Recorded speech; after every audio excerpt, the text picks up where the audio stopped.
A can of hairspray is only considered empty once the pressure inside the can and the pressure outside the can have become equal.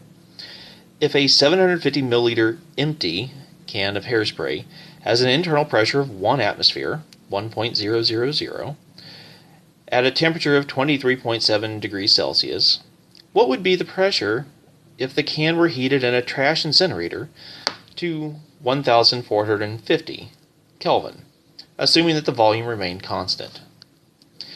This is actually a very common problem.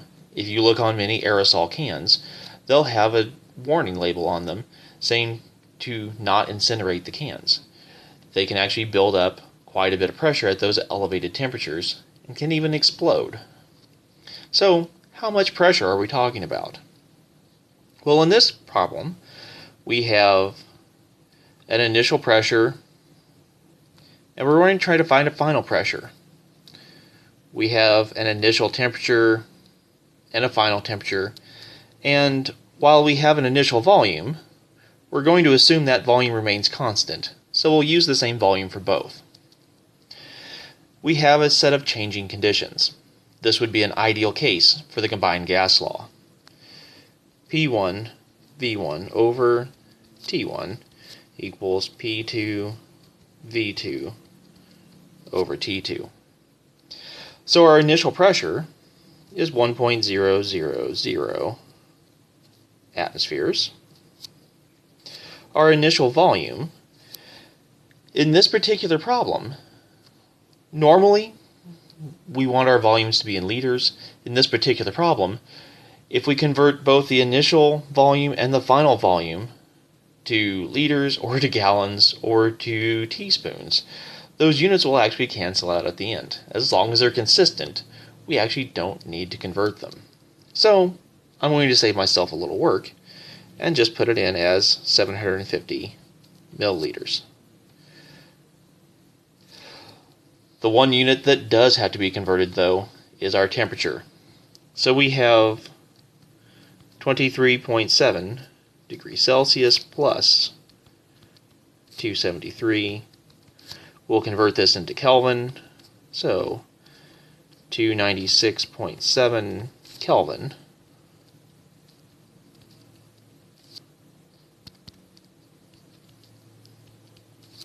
is my initial temperature.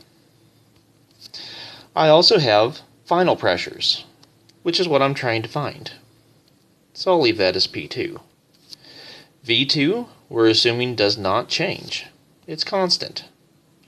So I'll use the same number.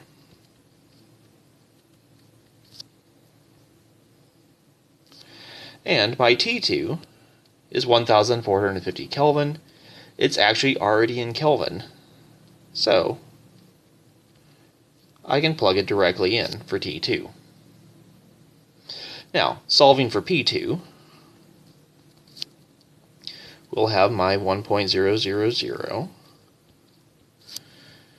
times 750 times 1450. If I'm dividing by the 1450 here, when I move it to the other side, I'll be multiplying by it. I'll be dividing by the 296.7, and as I'm moving this 750, I'm multiplying by it here. I'll be dividing by it when I move it to the other side.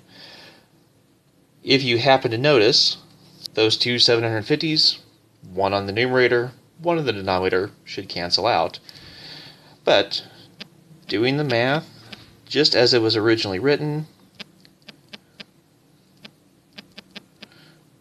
divided by 296.7 divided by 750 gives me 4.9 atmospheres. The 750 only has two significant figures that we can be sure of, so our final answer gets rounded to two significant figures as well.